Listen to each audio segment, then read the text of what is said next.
Hello guys, आज हम cover करने वाले हैं topic enough versus too versus such versus so. ये ग्रामर का बहुत ही इंपॉर्टेंट टॉपिक है जो कि कंफ्यूजन क्रिएट करता है। आज हम इस टॉपिक को कवर करने वाले हैं। The Indian mind translator most use English के नाम से सीरीज चल रही है जिसका एपिसोड आज 27 है। इससे पहले हमने 26 एपिसोड को कवर कर दिया है। अगर आपने वो नहीं देखे हैं तो आप लिस्ट में जाकर देख सकते हैं जो कि द इंडियन माइंड ट्रांसलेटर नाम से बनी हुई है। Without wasting time let's start the video. सबसे पहले हम समझने वाले हैं इनफ को। इसका क्या यूज़ होता है स्पोकन इंग्लिश में भी और ग्रामर में भी। इनफ का हिंदी मीनिंग होता है पर्याप्त या काफ़ी। नीड के हिसाब से इसका यूज़ होता है। इसका स्ट्रक्चर होता है एडजेक्टिव प्लस इनफ का यूज़ करेंगे और इनफ के बाद हम नाउन का यूज़ करेंगे।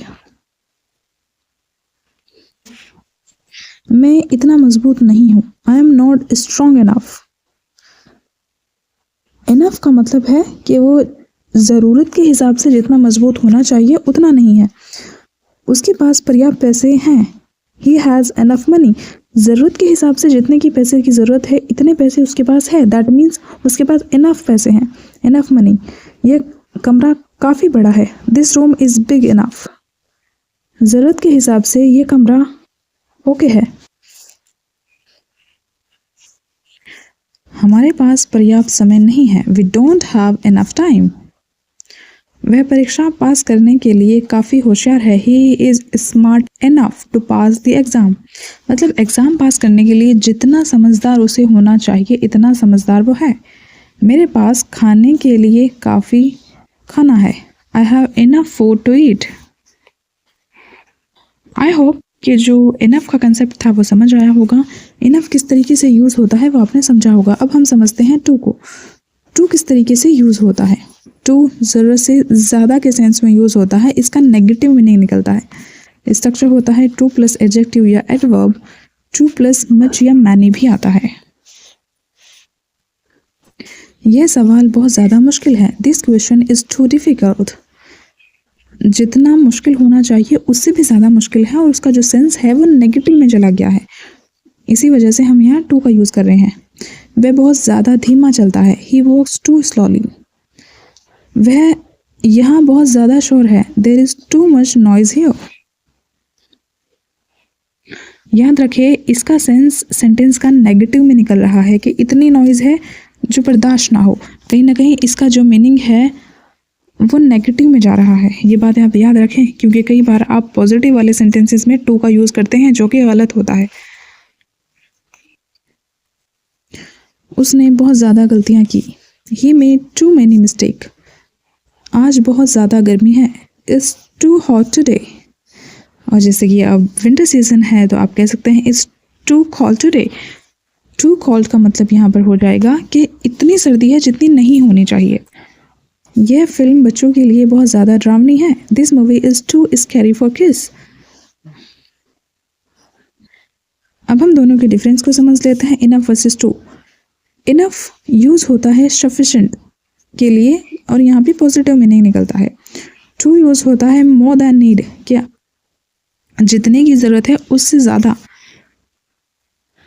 इसका नेगेटिव सेंस निकलता है, जैसे कि कहें ही इज़ टॉल इनफ। ये तो ठीक है, he is too tall to enter. ये गलत सेंटेंस है क्योंकि कहीं ना कहीं यहाँ इसका नेगेटिव मीनिंग निकल रहा है, लेकिन हमने इसको पॉजिटिव में यूज़ करना है तो फर्स्ट सेंटेंस इज करेक्ट।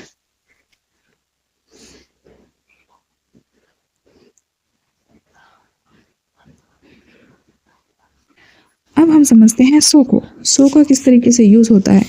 सो बहुत, इतना, इतनी, डिग्री बताने के लिए यूज़ होता है। स्ट्रक्चर होता है सो प्लस एडजेक्टिव या एडवर्ब। एग्जाम्पल देखते हैं। वह इतना खुश था कि वह रो पड़ा, he was so happy that he started crying. आज मौसम बहुत ठंडा है, the weather is so cold today. वह इतनी तेज बोलती है, शी स्पीक सो फास्ट। कहीं ना कहीं यहाँ पे डिग्री बताई जा रही है तीनों ही सेंटेंस में। यह फिल्म बहुत बोरिंग है, this movie is so boring. वह इतना थका हुआ था कि सो गया, ही was so tired that he fail asleep। यह सवाल इतना आसान है, this question is so easy. I hope कि आपको जो डिफरेंस है वो क्लियर हो रहा होगा, समझ आ रहा होगा। अगर आपको कोई कन्फ्यूजन है तो वो आप कमेंट सेक्शन में पूछ सकते हैं। अब हम समझने वाले हैं सच को। सच का किस तरीके से यूज़ होता है। सच का हिंदी मीनिंग होता है बहुत या ऐसा। नाउन के साथ इसका यूज़ होता है। स्ट्रक्चर देख लेते हैं। सच प्लस ए या एन हम यूज़ करेंगे, उसके बाद हम एडजेक्टिव का यूज़ करेंगे, उसके बाद हम नाउन का यूज़ करेंगे। सच प्लस एडजेक्टिव प्लस प्लूरल या अनकाउंटेबल नाउन। एग्जाम्पल देखते हैं, इनसे समझने की कोशिश करते हैं। वह इतनी अच्छी है, वह इतनी अच्छी लड़की है, sorry, she is such a good girl. यह बहुत मुश्किल काम है, this is such a difficult task. आपको पता होगा कि किस वर्ड के सामने हम ए लगाते हैं, किसके साथ हम एन लगाते हैं। अगर आपको नहीं पता है तो आप कमेंट सेक्शन में लिख देना, हम वीडियो बना देंगे।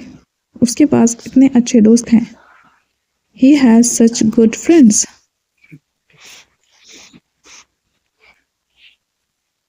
यह बहुत ख़राब मौसम है, it is such bad weather. उसने इतना बड़ा झूठ बोला, he told such a big lie. यह बहुत प्यारी जगह है, this is such a beautiful place. अब हम यहाँ पर देख लेते हैं कि किस तरीके से आप इनको याद रखेंगे। यहाँ पर कुछ रॉन्ग सेंटेंसेस है, कुछ राइट सेंटेंसेस है। सो अ गुड गर्ल ये गलत सेंटेंस है, क्योंकि इसके बाद आप आर्टिकल का यूज़ नहीं करेंगे। Such a good girl adjective only, so आएगा एडजेक्टिव प्लस नाउन के बाद सच आएगा। जब केवल एडजेक्टिव हो तब आप सो का यूज़ करेंगे, अगर एडजेक्टिव प्लस नाउन हो तब आप सच का यूज़ करेंगे। सो आई होप कि जो डिफरेंस था सो वर्सेस सच का, इनफ वर्सेस टू का, वो क्लियर हुआ होगा। अगर क्लियर हुआ है तो please tell me in the comment box. ये ग्रामर की बहुत ही ज़्यादा इंपॉर्टेंट टॉपिक है जो हम कवर कर रहे हैं, जो अक्सर कन्फ्यूजन क्रिएट करते हैं स्पोकन इंग्लिश में भी और रिटन इंग्लिश में भी, एग्ज़ाम में भी। आई होप कि जो डिफरेंस है वो क्लियर हो रहा होगा। अगर कोई डाउट है तो आप कमेंट सेक्शन में पूछ सकते हैं। फॉर योर इन्फॉर्मेशन आपको बता दूँ, the Indian model translator must use English के नाम से सीरीज चल रही है, जिसका एपिसोड आज हमने 27 एपिसोड को कवर किया है। अगर आपने बाकी के 26 एपिसोड नहीं देखे हैं तो आप जाकर देख सकते हैं, जो कि बहुत ही ज़्यादा इम्पोर्टेंट है। इस सीरीज़ का हर एक पार्ट बहुत ज़्यादा इम्पोर्टेंट है, तो आप प्लीज़ जाकर उसको देखें। ऐसे ही और कंफ्यूजिंग जो वीडियो है, जो टॉपिक है, हम उनको कवर करेंगे। फॉर मोर वीडियोस आप प्लीज़ इस चैनल को सब्सक्राइब करें। आपके जो डाउट है वो डेफिनेटली क्लियर होंगे। आप अपना जो डाउट है वो कमेंट सेक्शन में भी पूछ सकते हैं।